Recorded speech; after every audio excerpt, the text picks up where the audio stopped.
You've been running a live stream show for about 2 years now. Is that right? What month are we in? Yeah, it's 2 years. Yeah, it's 2 years in 6 days. Okay. Well, happy Yeah, anniversary. thank you. So, have you found that long stream, or I'm sorry, long form content works better than short form content in your live streams? Depends on the platform. Depends on the platform.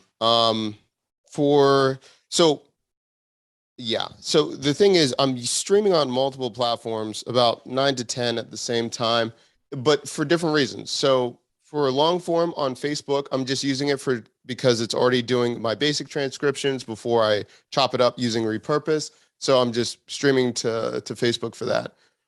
Um, so the simple answer is it depends. For YouTube, YouTube is trying to do so many things on their platform. They're not rewarding live streams as much unless you're using it a certain way. So I'm always like, what are you using it for?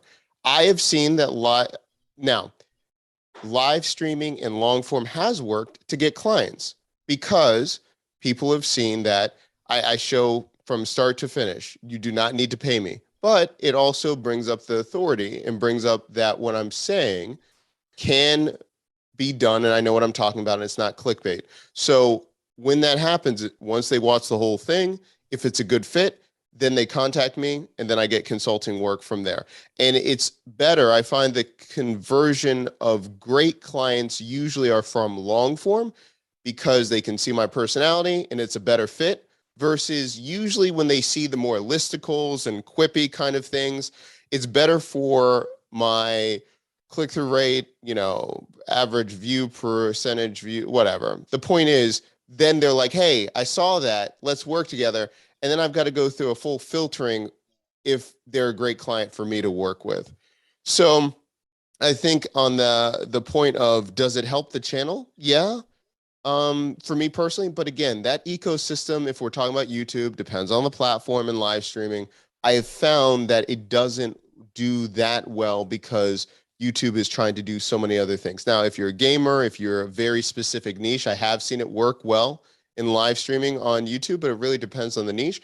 And if I'm doing anything on LinkedIn, any video on LinkedIn, LinkedIn's just starving for anything. So if you're live streaming doing anything, I see that. I mean, people are engaging with that stuff like months later. I'm like, nobody making content over here like that. So yeah, it just depends on the platform. Hopefully that answers the question.